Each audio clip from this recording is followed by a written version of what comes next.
Hello everyone, मैं प्रशांत। मैं आज आपके सामने एक बहुत बढ़िया स्टॉक आइडिया लेके आया हूँ और ये एक ऐसा स्टॉक आइडिया है जो हम सबकी लाइफ के साथ कनेक्टेड है।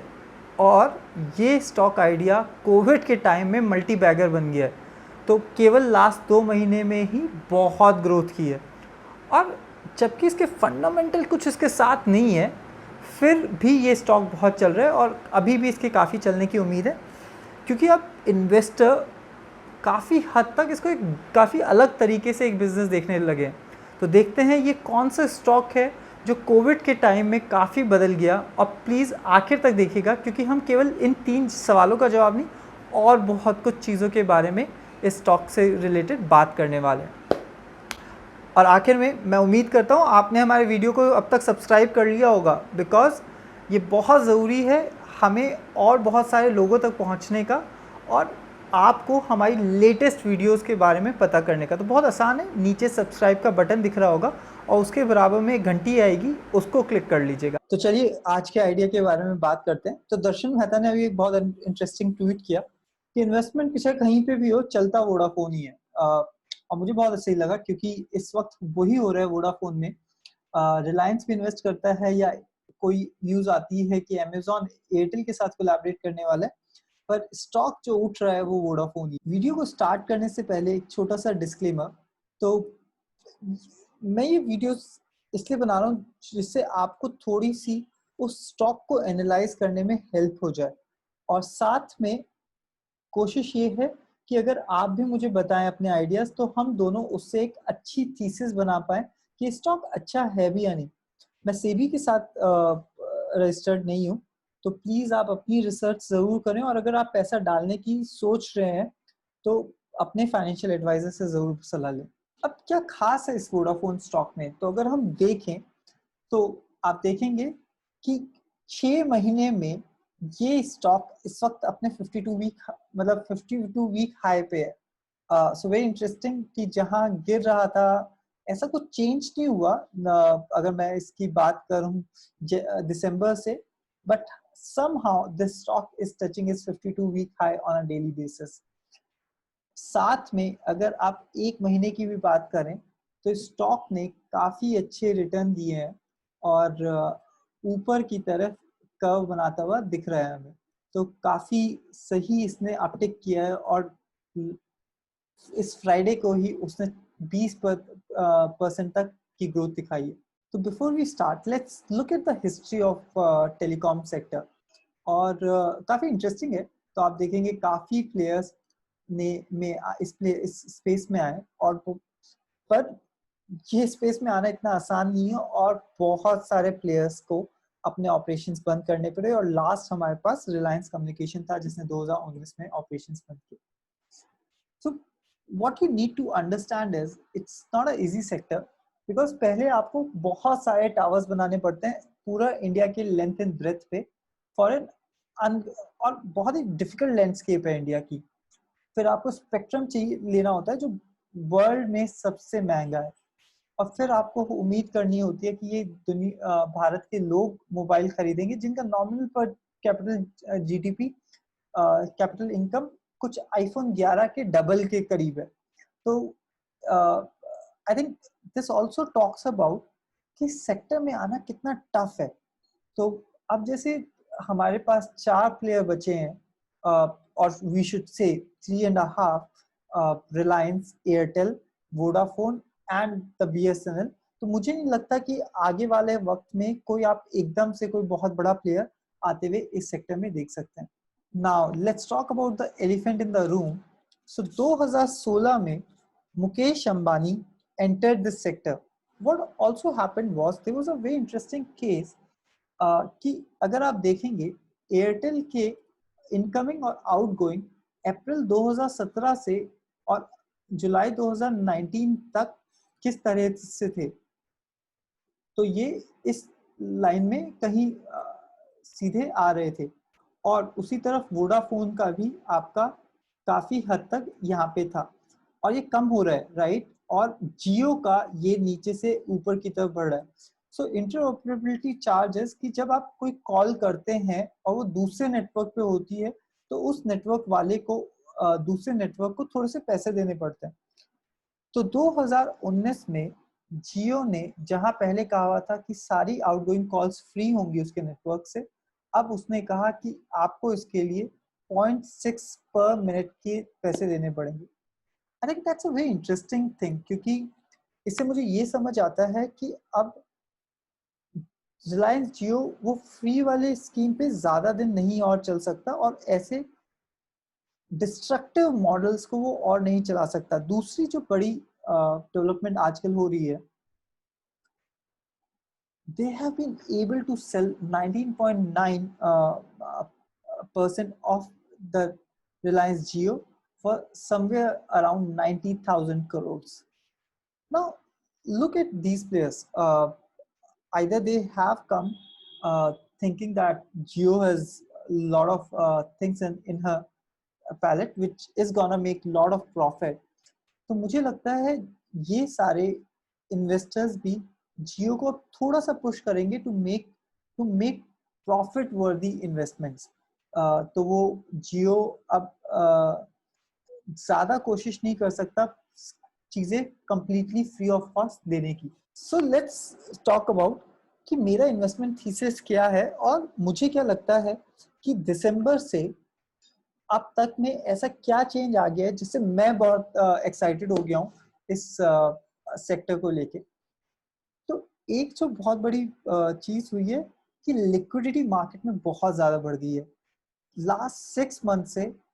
और अब तक अगर पहले आपको 10-12% लोन के लिए देना होता, तो आज वो लोन आपको 4 या 5% में मिल सकता है इन अ डेवलप्ड कंट्री, और 8 to 9% in country like India. So I think that's a huge development, क्योंकि अब हो क्या सकता है कि Vodafone as a parent company is a very strong company, तो वो लोन लेके वो अपनी इंडिया एंटिटी में पैसे डाल सकती है। And there is a rational why they want to do it, because still whatever we say, at the end of the day Vodafone has got 25 crores paid users, and that's one opportunity which is huge.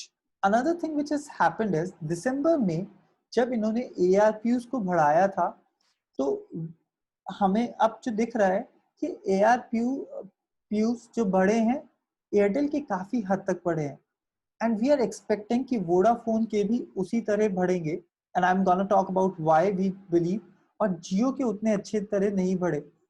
It so one reason could have been that Jio के पास बहुत सारे लो paid customers थे, या काफी हद तक जो इनिशियल कस्टमर्स उसके आए वो सेकंड सिम वाले कस्टमर्स थे। Now this is a statement by one of the former CEO of Airtel. वो कहते हैं कि अगर आप ARPUs की बात कर रहे हैं, तो अगर आप पहले भी देखेंगे जब ये पूरा जियो नहीं आया था, तो तब भी कॉस्ट आज के टाइम से काफी ज्यादा थी। तो उनका कहना सिंपल है कि अब कॉस्ट बहुत ज्यादा कम हो गई है, जिसकी वजह से ये मार्केट काफी डिस्ट्रक्ट हो रहा है। तो ये कहते हैं कि अगर हम पूरे ऑल ओवर द वर्ल्ड में मार्केट्स को देखें, तो इंडिया में सबसे कम ARPUs है, और वो ऐसे नहीं चल सकता। तो आगे जाते हुए भी हमारे को समवेयर अराउंड ही सेज $5 का ARPU होना चाहिए, जो अभी 150 है। सो ही सेइंग इसका डबल के अप्रोक्सीमेटली हमारा इंडिया में ARPUs होना चाहिए। So let's see what Jefferies is saying about this telecom sector. तो वो कहते हैं कि हमारा कंपनीज का मोबाइल रेवेन्यू बढ़ने वाला है। It's an estimated figure, but I think Jeffries is also a very trustworthy। और दूसरा वो कहते हैं कि ARPUs बढ़ने वाला है। तो अभी तक मैंने आपको जो पास्ट में 3 स्लाइड दिखाई संजीव जी की, साथ में what actually has happened due to the December ARPU increase, I feel we can be bit correct in thinking कि इस साल एक और हाइक हो सकती है in the ARPUs। So Reliance will love to show profits to its investor. On the other side, Airtel and Vodafone would love to reduce their losses. तो एक ARPU की ग्रोथ और हो सकती है। That's what my thesis are। और वो हुआ तो हमारा वोडाफोन में बहुत तेजी आ सकती है। Now there's another report by CLSA which also says that they expect the ARPUs of Vodafone to go somewhere by 140.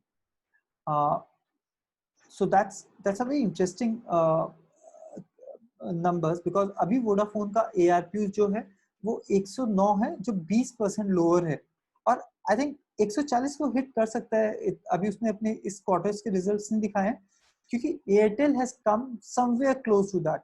So that's very interesting. और एक जो बहुत इंटरेस्टिंग पॉइंट लगा मुझे CLSA की रिपोर्ट में, while Vodafone has lost customers and we all know that fact, पर Vodafone ने अपने 23 million post paid customer base को अभी बचाया हुआ है, which is 46% higher than Airtel base and far ahead of Reliance Jio।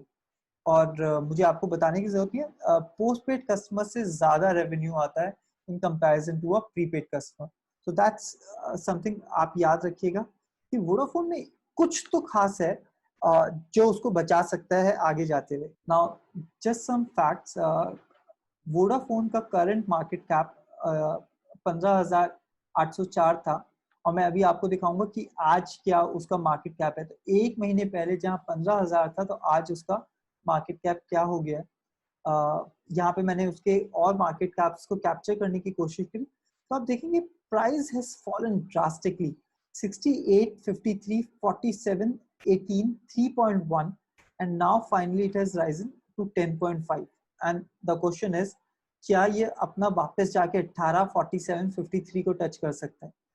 I would say there are chances, there are some things which हमें जिसका ख्याल रखना चाहिए, मैं उसको आखिर में बात करूंगा, पर एक बार मैं आज आपको इसके आज के नंबर्स को दिखा देता हूँ। Now I want आप थोड़ा ध्यान से देखिएगा। तो मैंने आपको बताया 5 मई में इसका मार्केट कैप 15,000 करोड़ के करीब था, और अब ये मार्केट कैप इसका 30,000 करोड़ के करीब आ गया है।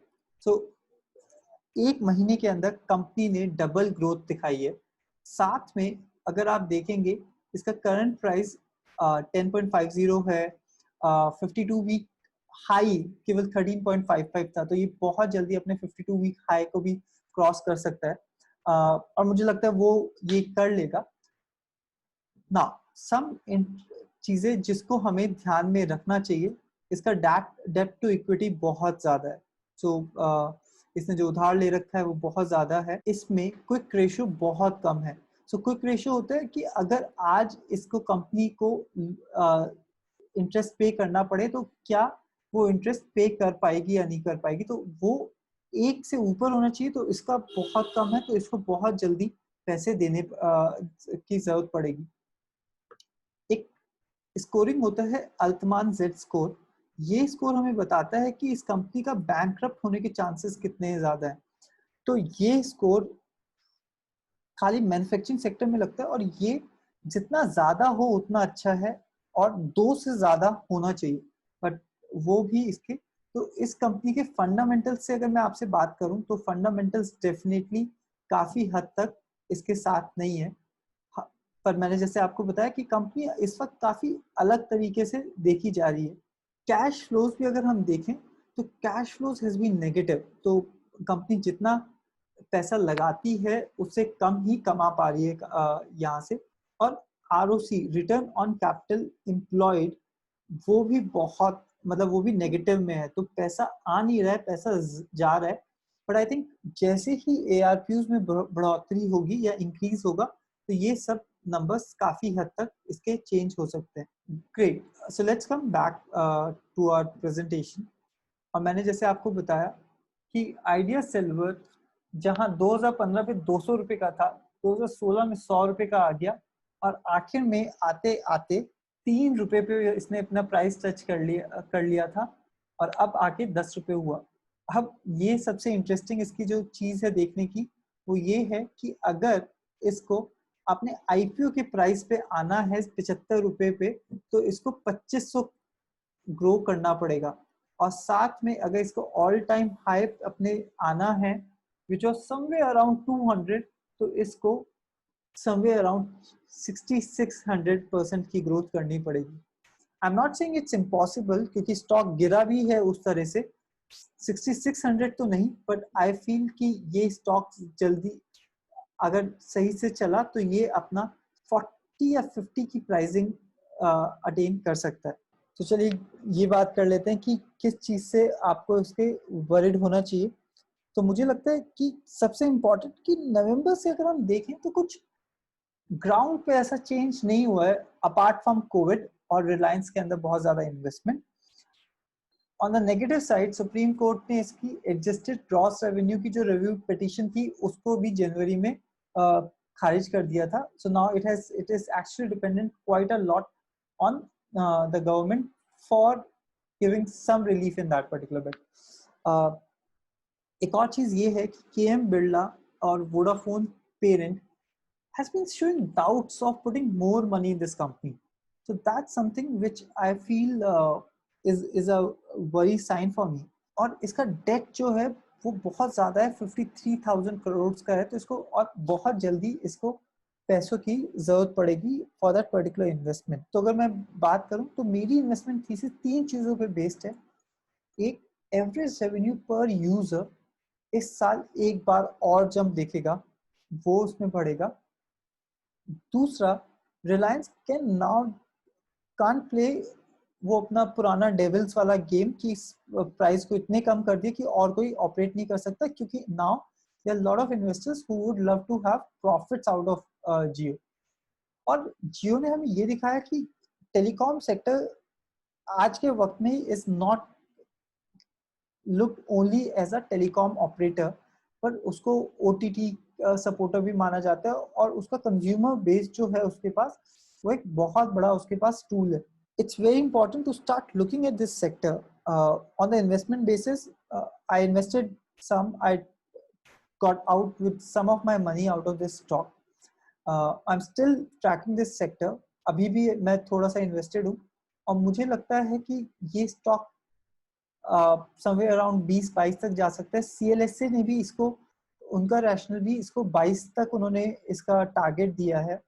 So I think it's interesting sector. अभी बहुत ज्यादा चल गया है, so try to wait and see if it's a rational price. अगर आपको इन्वेस्ट करना है आप कर सकते हैं, पर ये अभी जो प्राइस है वो इस चीज से है कि Google might be is thinking of investing in Vodafone.